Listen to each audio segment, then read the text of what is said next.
Well, Dane, it's got it. I have to click a button here. It's good to see you again.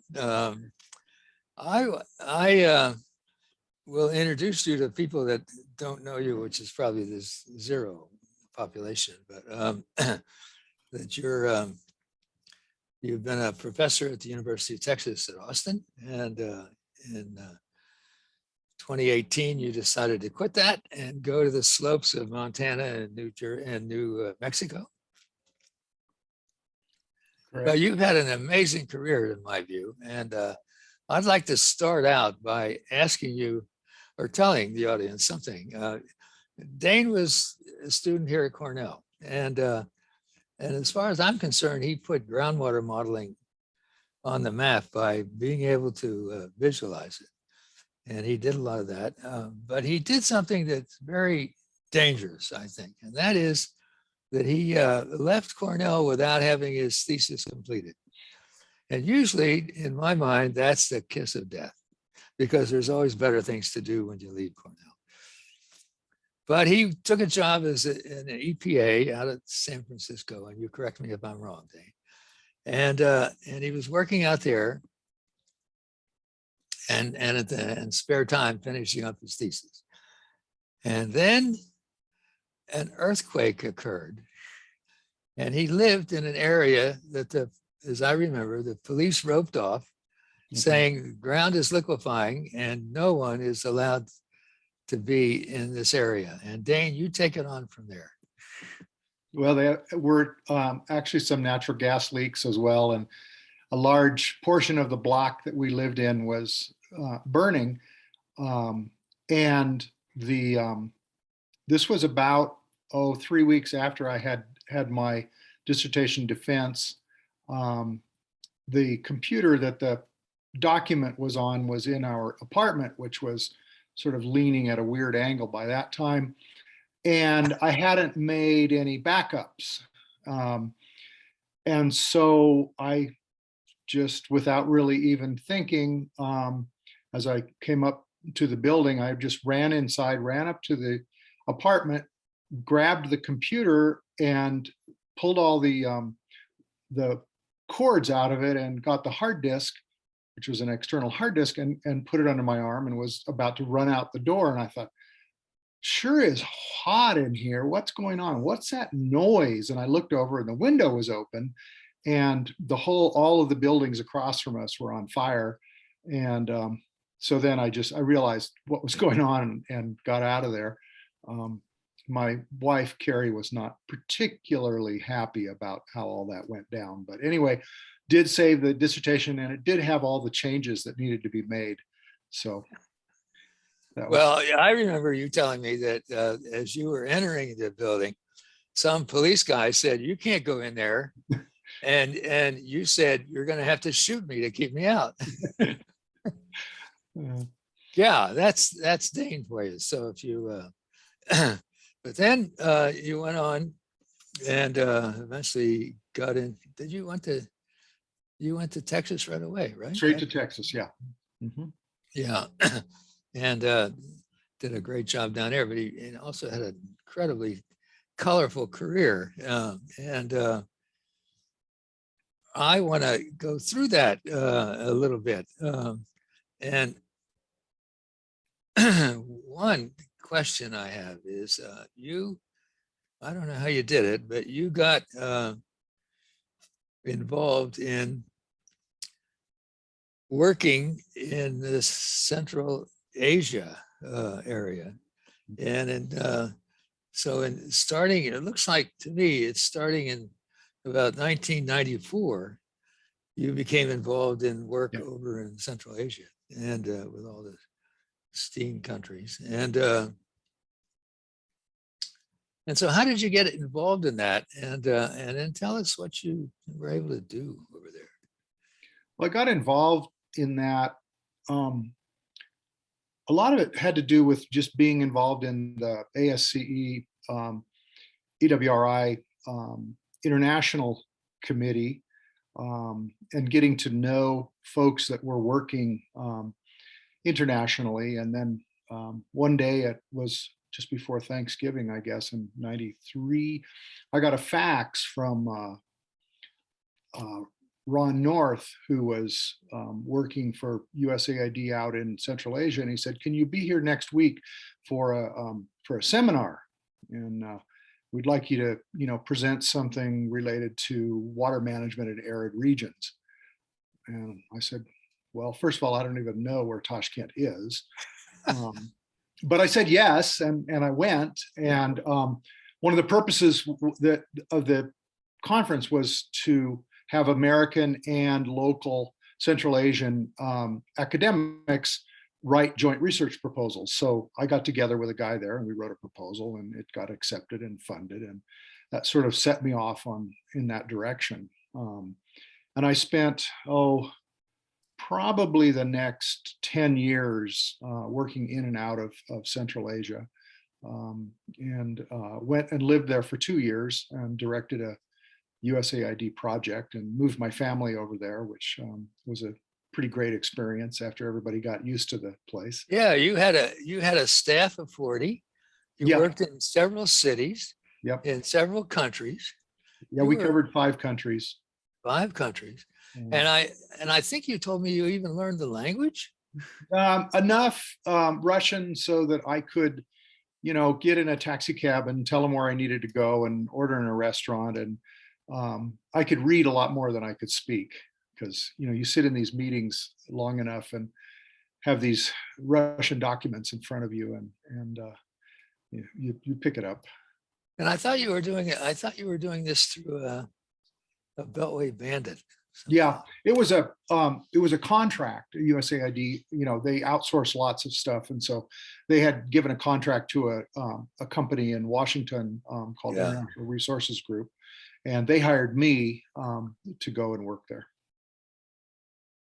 Obviously, you did well because you kept being asked to go back. Yeah, well, it was very interesting. We worked. Probably the biggest thing we did was to work on a 4-country treaty for the management of water in the Surdaria River Basin, which is on the northern side, and it feeds into the northern side of the Aral Sea. And after the dissolution of the Soviet Union, you had 4 countries basically trying to make their own independent decisions about what to do with the water. Yeah. And so under the USAID umbrella, we helped to broker a treaty on how they manage that river, and that was So it eventually gets to the RLC. Yes. And did you work on that Yeah, disaster? for quite a long time, and I was sort of the modeling point person on the work that was done there, and we created models. Mostly, we didn't have any off-the-shelf software with which to do it, and try to illustrate the trade-offs between energy generation, hydropower generation versus irrigation water usage, and what could be done to improve efficiency of irrigation systems so that more water could potentially flow into the Aral Sea. Some of that was very successful. Some of the computer models that we helped to build are still in use today. The irrigation system improvements, I think most of any saved water there has gone back into maybe expanding irrigated areas rather than let it flow into the sea. Although the northern part of the Aral Sea has seen quite a good situation, because the government of Kazakhstan and the World Bank went in and they built a dam across a small part of the sea, which separated the northern part from the southern part, so that the water level in the northern part was able to rise back up, and fisheries restored to some extent and things like that. The larger southern part is still sort of a lost cause. Well, you beat me to it. I was going to ask you, what difference did it make, all your work over there? And you told me it does make a difference. What do you attribute to the success, or what? Well, I think you have to be you have to be persistent for one thing, and you have to get local professionals and stakeholders on board. Yeah. You have to understand what their problems are. You have to understand what questions they need to have answered, and then look around to see, what kind of tools or information or whatever you might be able to bring to the discussion, which could help things. And then I think over a long period of time, maybe a decade, these things really start to become ingrained in their system, and then you see some long-term positive things. But you also see a lot of stuff that that falls to the wayside along the way. I mean, there's just certain things that don't stick, they don't get used or whatever. And I'd say you can't be too discouraged by that. You just have to accept the fact that it's, two steps forward, one step back. And I found that in most of the international projects I've worked on, is that you do a lot of work, and a certain sort of a few nuggets of it get adopted and accepted. And you Did it have an impact on the people you worked with? Did they turn, because of you being Yes. there and showing them your tools, that they learned something and became like whatever? Yeah, I think they did. I think that a lot of the modeling we did, we helped the local River Basin Authority and some of the ministries actually dig in and learn how to program some of these models. And they still are very active in developing their own sort of IT sections for their water management agencies. So I think we did have an impact with that. My experience working in the Soviet Union when it existed was that the Russians were really, really good at math. Mm-hmm. They were really, they weren't, they were better than us. And they could do on the back of an envelope what I was talking about using a computer for, I mean, they were talented. So was that the case for you? I mean, did Yeah, you it definitely was the case. And I also had some experiences in Russia with the State Hydrologic Institute and the Institute for Water Problems. Extremely talented people. One of the things that I noticed both in Central Asia and in Russia was that they were very compartmentalized. You had theoretical mathematicians doing hydrologic analysis and had never been to the field, had never seen a stream gauge or a weather station or anything like that. And then you had incredibly talented field people that would establish these amazing field research facilities and stuff, but they didn't talk to the theoretical people very much. They just went out and they knew how to, build instruments and collect data and stuff like that. And I think once the really strong sort of command and control philosophy of the Soviet collapsed, a lot of the theoretical and the field people were really sort of left wondering, what to do next. No one was telling them, hey, send your reports over here, things like that. So you do it again if you had a chance? Yeah, I would. If you had to do it again? Yeah. I'm actually working on a project with some people in Tashkent right now. Okay. So we're I keep my hands in it a little bit. Just Are you going over there? If I could get the money, I would. Not like tomorrow, but like next year or something, once all the virus stuff calms down. So what did Carrie think of all this stuff you were doing? Well, at first she was a little bit, when we moved over there, she was a little bit surprised. It took about 3 months for her to really settle in and understand all the systems, and the fact that you had to go to 7 different stores to get your shopping done for the week and things like that. You had to have somebody with you that spoke Russian. Yeah, she wasn't teaching law over there or anything like that. No. She was just playing, Yeah. going skiing in the middle of the week in the wintertime. And it was her idea to stay for a second year. So Oh, uh, how about that? That's good. yeah, so we had a good time. Well, we could talk about that for the next hour. Rio Grande, Mhm. talk about it. So that's another one of your Yeah, Dane's done a lot of stuff on transboundary waters all over yeah. the place, including locally. Well, when I Really. came back from living in Central Asia around 2000, I was sort of looking around to see, well, what do I do next? And um, realized that we had this transboundary problem in our backyard. And a lot of people say, well, it's a problem between the United States and Mexico. And at the time, there was this massive drought going on, and Mexico had been building up quite a deficit in terms of water deliveries to the U.S. at that time. And that's when I realized that it was really, there were three countries involved. There was Mexico, there was the United States, and there was Texas. Because these water deliveries were actually for farmers in the lower Rio Grande Valley of Texas, the big irrigation districts there. So we started, I had a couple of students working with me who were Mexican.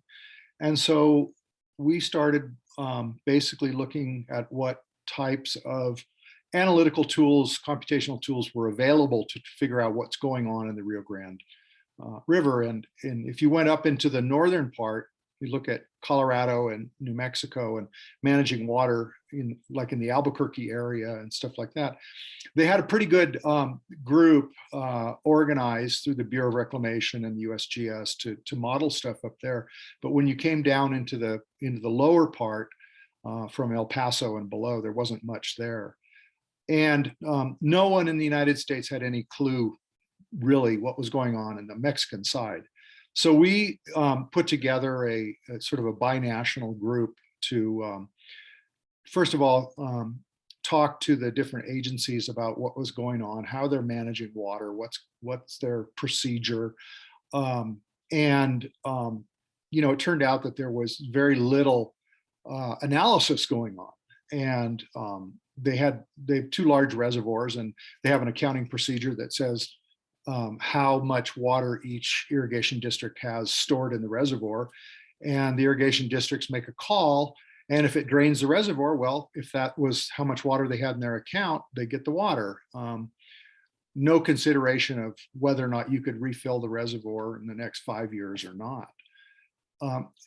So we put together a very large geographic information system database that covered the entire basin all the way up to Colorado, and on both sides of the border, with both U.S. data and Mexican data.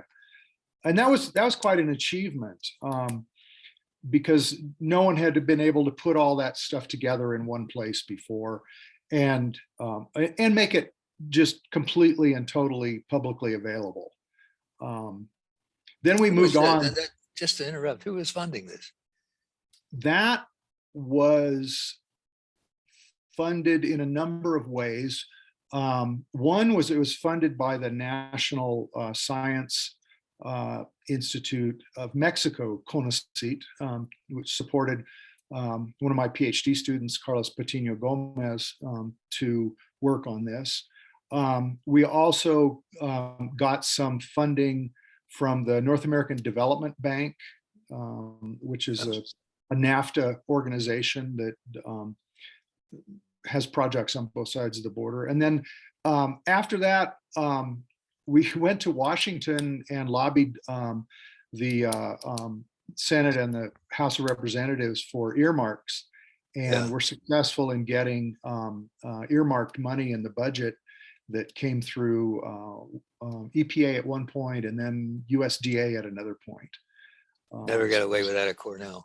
Well, and that, Yeah, well, Yeah, that's a Texas is a little bad different. thing to do. Well, it was I was amazed by the experience of, going and doing this lobbying in Washington. I mean, it was it was pretty wild. And Well, the reason I asked is I wondered if anybody in Mexico was caring about what you were doing. So you had well, an then okay, audience that then was, after that we started to get, then we moved into modeling, and the Mexicans were very interested in having their own models, which they could use to do analysis of what's going on in the river.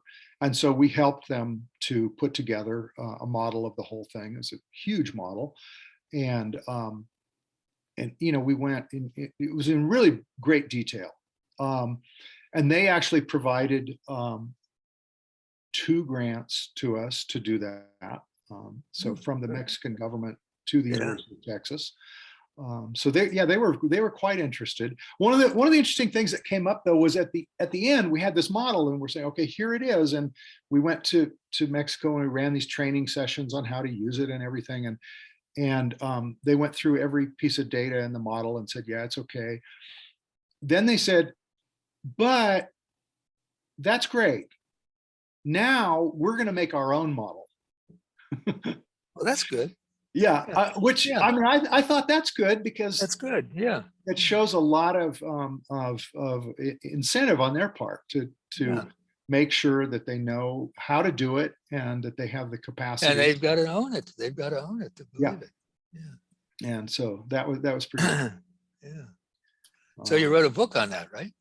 No, I could have. Oh, I thought you Yeah, wrote. So, okay, then I'm mistaken.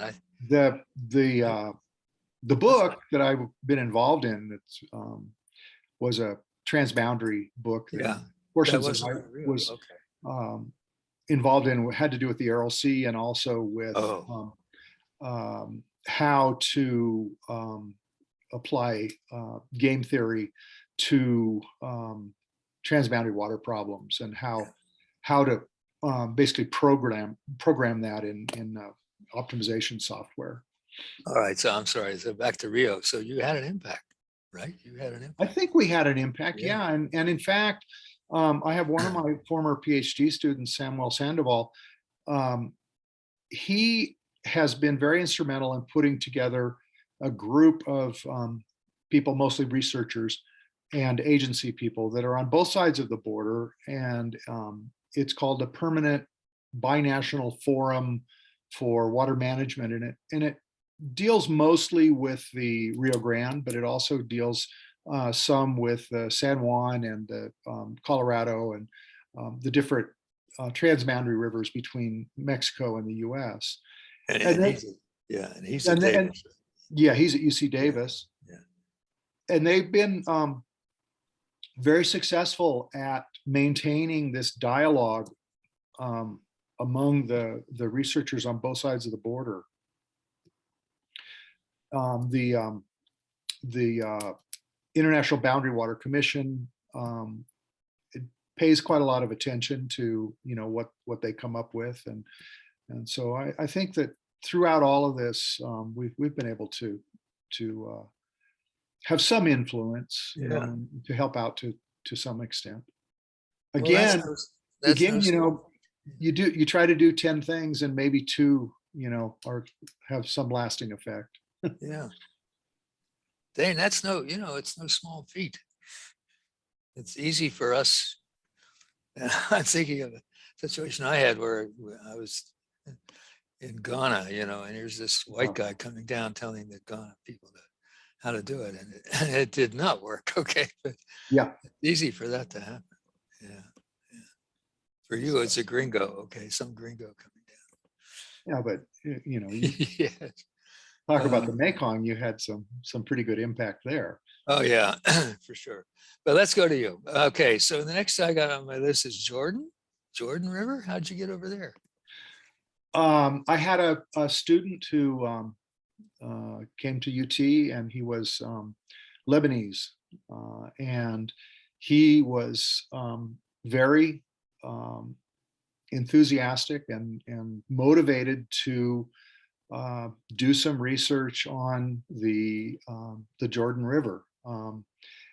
because Lebanon is sort of a neglected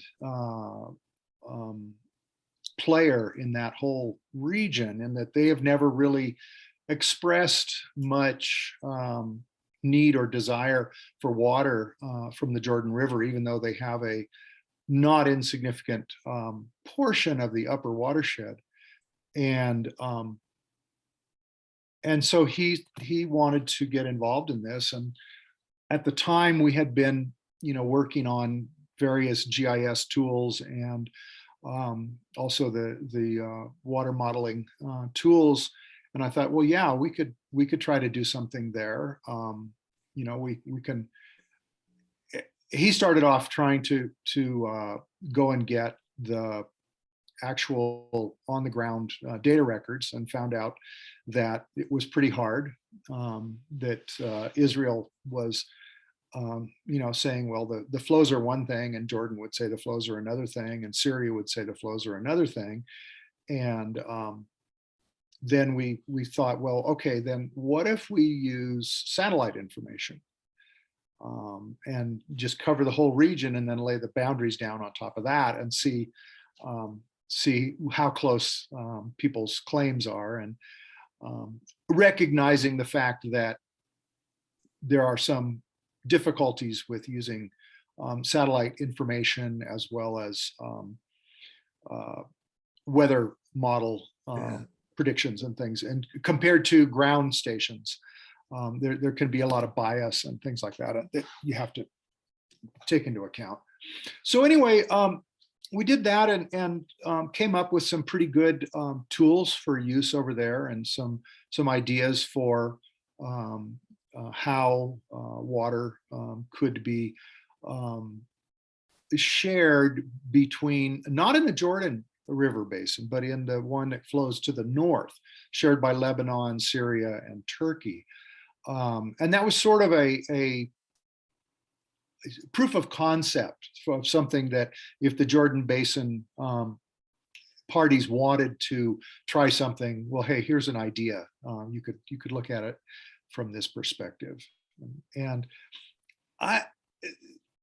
that one, in terms of trying to look at it and say, well, what lasting information came out of that, or what lasting work contributions came out of that, it's really hard to know, just because the situation there has been so difficult. The whole situation in Syria pretty much blew up after we had finished, and a lot of the facilities and different things like stream gauges and whatever were destroyed. And so it's really hard to know. So I guess they can't blame that on you for the modeling. No, they can't. Sure. No, not at all. And the players are very contentious there, and for I suppose for good reason. And so it is a very difficult part of the world to work in. You're reminding me of a 3-year study I got involved with in Algeria, where the idea was to develop their water resources systems, and we did it, and through a firm in Spain. And then 1 month after they turned in the report, 6 volumes, gold leafed, all in French, beautiful study, I thought. The president dies of the country, and what does a new administration do all the time? They throw out everything that the old administration did because it isn't any good, right? And so all that work went down the drain as far as any practical use. It was great for educational benefits that we got here at Cornell. But yeah, that does. That can happen. It's beyond our control. Yeah, we had a project we were working on in Romania, and over 3 years, we had to work with 3 different environment ministries, and this was all run through the Ministry of Environment. And so every time a new minister came along, we had to go and explain what are we Switch it doing, over. why are we doing it, Yeah. what progress have we made, and should we continue? And you get used to it, Yeah. but yes, it does change a lot. Yeah, Romania. That's another case study. This was after Ceausescu, I assume. Yeah. This was in Yeah, the. I was before. Yeah, there's really a difference. Yeah, so you mentioned the Orontes River, right? The river that Orontes, flows yes. north. Yeah. And how do you pronounce it? Orontes. Orontes. Okay. And so that got you into Syria to some extent, right? Or the river gets. Not really. At the beginning, we sort of had some idea that we might be able to work with some people in Syria. At the time, Lebanon and Syria still had a fairly close relationship. Mhm. But the politics of it became really, the university actually came down on our heads and said that we weren't to even meet with anyone from Syria. Oh, And, so we kind of had to back away from that. Although a lot of the work that was done was, we used the hydrography of the basin in Syria, yeah. and what information we had, we could use it, but we didn't go and meet with them or anything like that. All right, let's get so this is great. The VE, the glaciers. Yeah. How did you ever get involved as an expert in glaciers? It certainly wasn't at Cornell. Well, I had worked with the USAID folks in this company in Washington when I was in Central Asia, and they were getting involved in Peru and had the opportunity to put on a workshop down there that had to do with what is it going to look like when we don't have any more glaciers? What does water management look like when the glaciers all dry up? And so I was contacted by a guy that I knew fairly well from Central Asia work. And he said, we need somebody to come to this workshop and talk about water management in arid regions. And the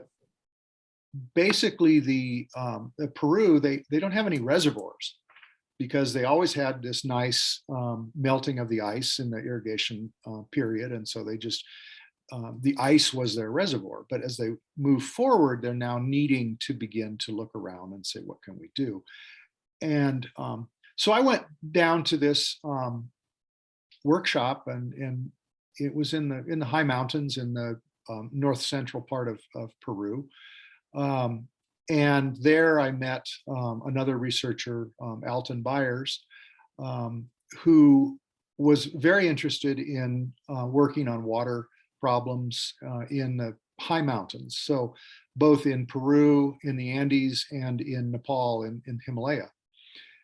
So he and I started writing proposals to USAID to begin with, and they were relatively receptive to this and had us put together a workshop in Nepal that was funded by NSF, where we took 35 people and we took them on a trek up to Everest Base Camp.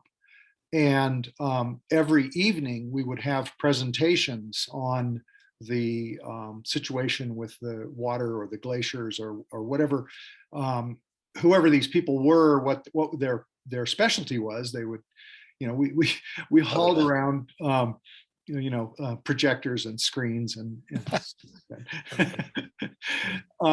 and out of that grew a program that USAID funded for about 3 years for us to work jointly in Nepal and in Peru on the problems of what happens when these glaciers melt and they move back up the mountains and they leave behind a lake which is trapped behind the terminal moraine of the glaciers, which can be, and the worry, the concern is that these moraines are very unstable. So we started research program looking into the flooding threat from these glacial lakes. There was a very large one in Peru that sits up above a town of about 120,000 people. And there's another very large one in Nepal that sits right above the Everest Base Camp trekking trail. And so we spent a lot of time. These are lakes that are dammed up by the sediment that Yeah, by the terminal moraine of the glaciers after Yeah. the glacier has receded. So we spent a lot of time in these communities, in the small villages in Nepal and in this threatened city in Peru, talking with the locals and the government officials and all kinds of people, religious leaders, and just trying to figure out, what was going on, what kind of information was actually available, from coming from the sort of the technical engineering side of it. I was very interested to know, do they have any data and stuff. Were you speaking English? Yeah, we had in Peru, the Spanish is the main language, and we had people on our team that were pretty fluent in Spanish. Okay. Then in Peru and in Nepal, there's a tremendous amount of English spoken there. And we also had people on our team that were Nepali.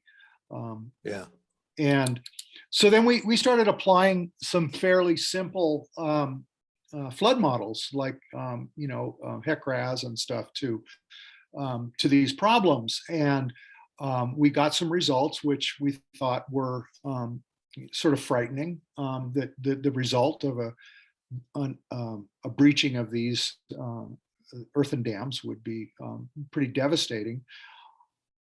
We went back to the communities and we talked to people about what we've been finding, and we did set up some field work in especially in Nepal, and we got a lot more information, and we decided that there were the models we were using were inadequate to understand what happens in the erosion of these potential erosion of these earthen dams. So we started learning about some much more sophisticated models that include erosion and also wave action on the top of the dams in case you have an avalanche and it creates a wave, and got a lot more sophisticated about how we were modeling these things, and finally came up with our sort of final result, which was, guess what? Things aren't as bad as we thought they were. That these moraines had been sitting there, and both of them are in fairly active seismic areas. And this is sort of my interpretation of it. And so it's a lot of shaking of the ground that's gone on over the 30 to 60 years that these glaciers have been moving back, and the moraines have sort of been consolidating, and they're pretty stable. And we could not get modeling results that showed that the result was going to be this catastrophic flooding that we'd been afraid of. And so, that was the good news. In both countries, it was kind of interesting that somewhat different situations, but we came to the same conclusion that the people in both countries were fairly safe. And we were able to go back then into the communities and spend a lot of time talking to people about the fact that, yes, there is a big lake up there, and yes, it doesn't have an engineered dam at the end of it. Some flooding could occur, but it's likely it'll stay in the Nepal case, it would stay within the river channel. In the Peru case, it was more, well, you really need to have an early warning system. If this thing was to ever flood, it's probably going to stay pretty much close to the channel, but there are a lot of homes and businesses that are right along the edge of the river there, and so you need to get those people out of the way. So that was I felt good about that one. We in Peru, we worked with some Swiss colleagues to come up with some maps that showed the evacuation areas and things like this. And in Nepal, they actually went in and lowered this lake down by 3 meters to try to lessen the risk that it might break out. No, wait. How do they do that? I mean, it's They pump it out. No, they dug a channel at the outlet. They basically dropped the bottom of the outlet channel by about 3 meters, and that lowered the surface of the water surface of the lake. And they build a cofferdam and divert the water around, and then they dig out the channel, and then they break the cofferdam, and now they have a deeper channel, and so more. So I wouldn't have a clue as to how to model an earthen dam. Did you learn that, or did yeah you have a geotechnic guy? We didn't write the software for these. This was off the shelf software that we were using. Okay. Very sophisticated stuff that has a lot of the erosion calculations within it and stuff, and works quite well. You need the actual getting down and running these models takes some pretty dedicated, smart people to do that. And, were they local, or did you go to Texas? No, these were my graduate students. Oh, really? Yeah. Okay.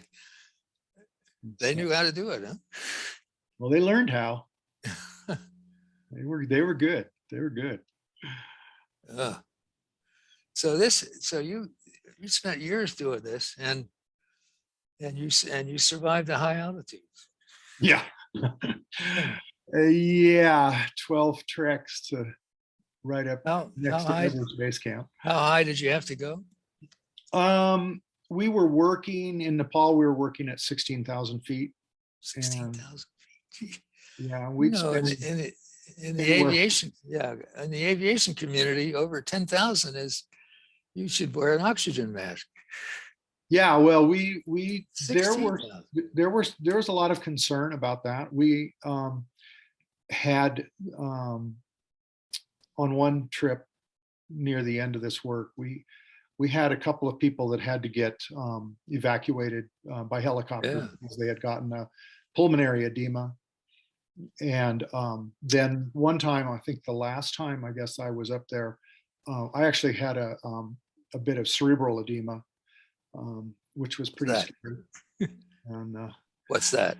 That's where your brain starts to swell a bit, and it starts to press on the inside of your skull. And if it goes too far, well, it's fatal, but not good for you. That's for sure. Yeah, but with all these things, the cure is to go to lower altitude. Yeah. And so. So it's, but you or breathe oxygen, right? Yeah, but we didn't. Or is it? A few times we carried oxygen. Is it pressure? It's mostly the lack of oxygen causes a swelling, and in a pulmonary edema, which is in your lungs, you build up fluid in your lungs, and but the cerebral is a little different. So yeah, we had to be, there were a lot of things like that we were constantly on the lookout for, and fortunately we had a very good logistics crew in Nepal, a Nepali company that set us up. You didn't have to have a medic who was with you, or somebody that knew something about medicine. We had some first aid training. People had some first aid training that were with us. Oh, okay. But mostly we had access to, they could get a helicopter in to get us out if we needed it, and that was, a matter of a few hours to get somebody to come and get you. But so you could get a helicopter at 16,000 feet. Yeah, quite easily. Pretty good helicopter, I'd say. Yeah. But anyway, it was a very very interesting place to work. when I got involved with it, I was a little bit surprised because I thought, wow, it never really occurred to me that I could get somebody to pay me to do research in the mountains. Yeah. So, oh, so this is the tide of where you're going now, right? You're in the mountains, right? Yeah, So, yeah. yeah, you're a mountain guy. So now I get to spend all my time in the mountains. Yeah. Well, I've got something else on my list here. You Cyprus. What'd you do in Yeah, Cyprus? Cyprus was another USAID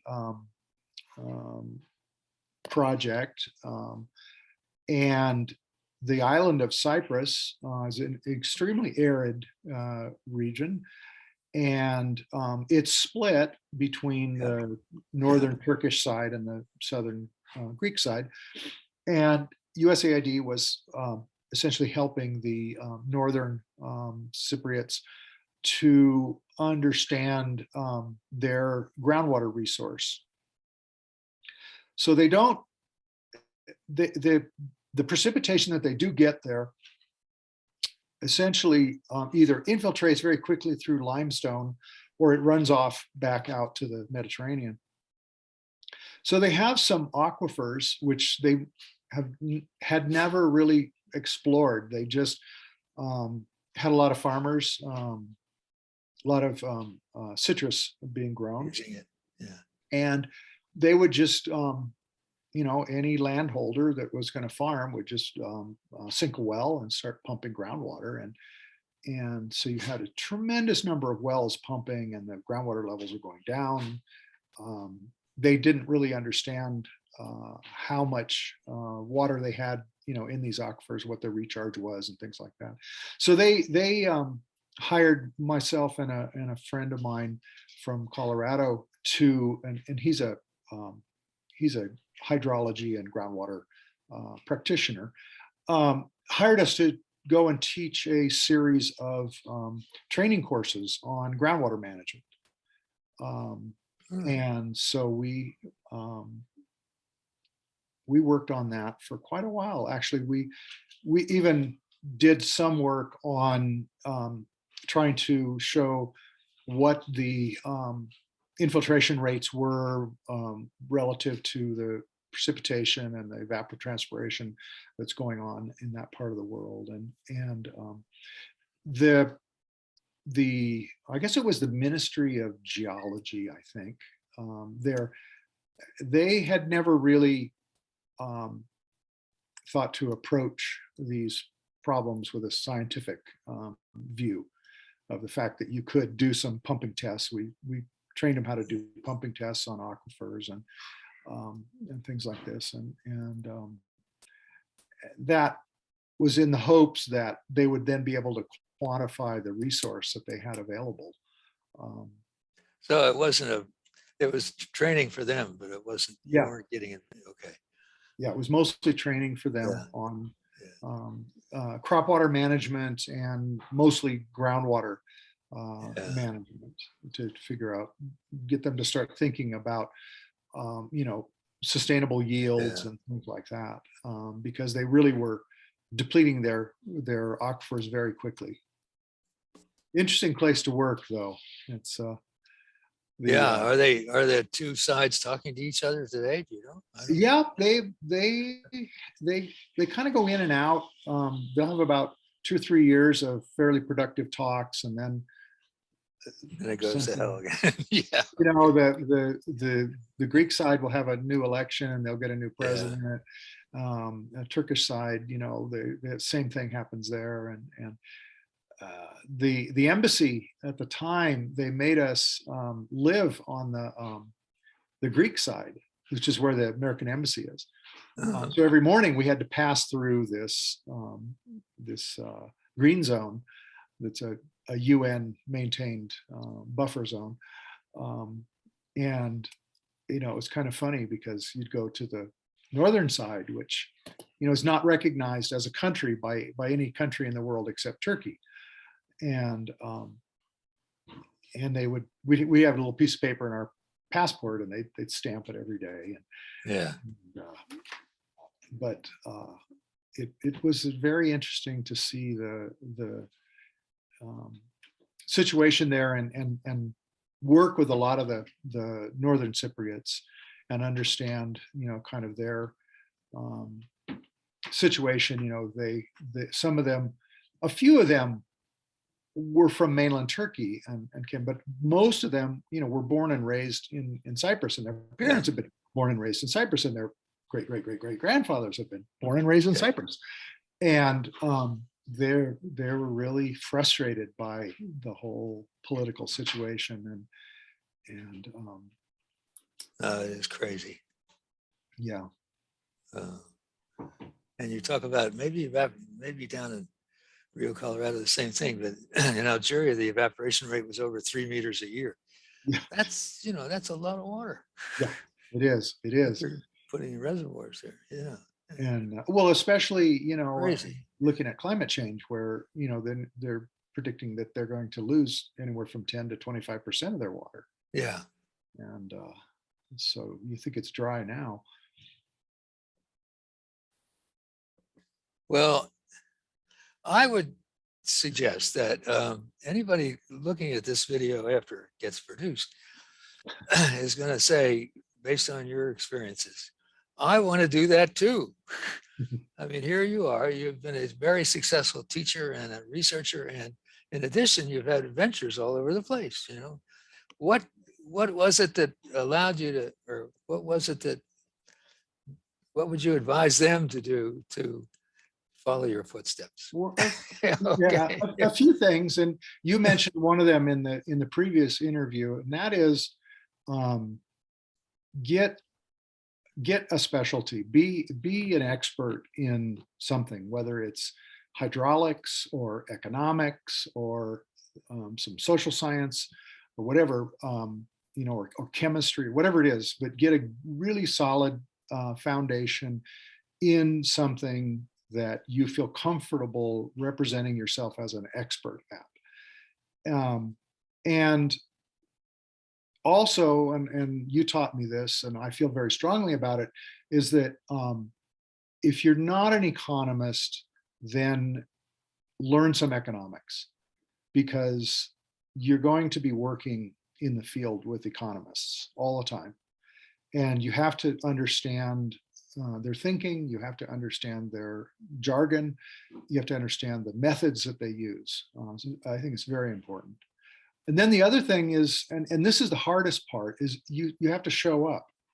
I mean, you have to, a lot of times, if you want to do work in an international setting, you have to be out there. You can't sit at your desk in Montana and write emails to people and think that they're going to say, oh yeah, come do this project.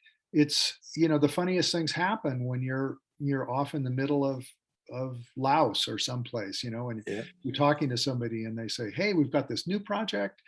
And, you seem like somebody who, does this kind of work and successfully, and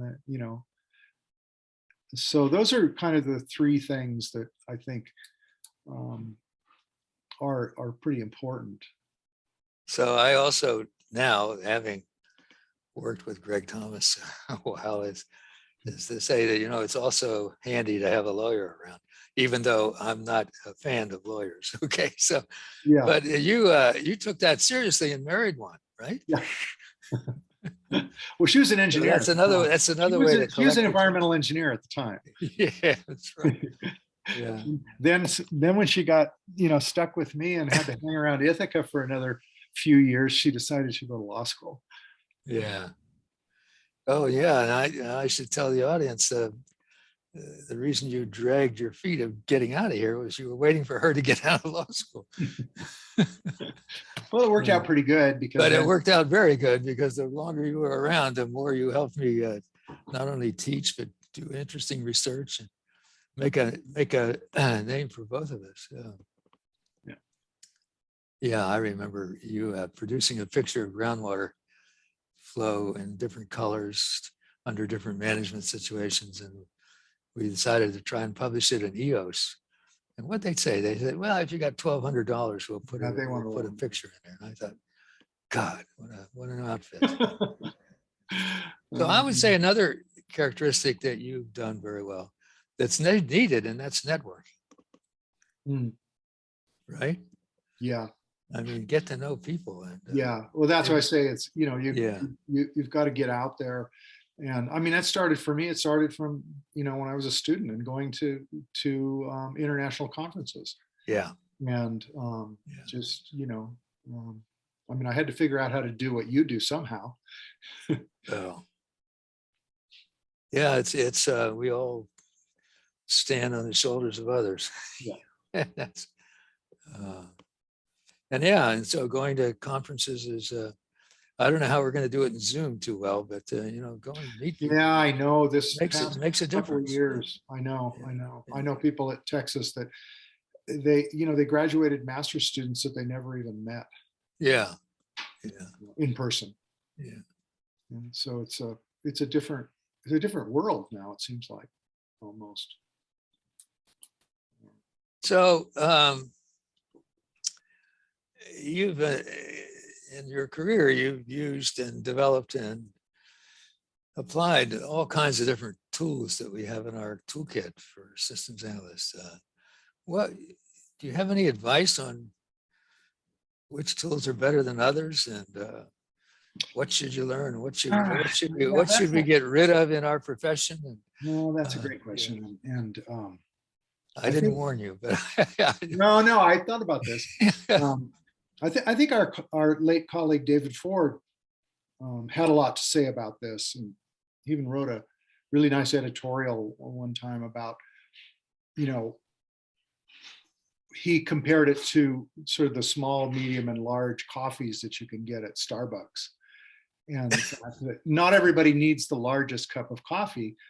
Not everybody needs the most sophisticated model either.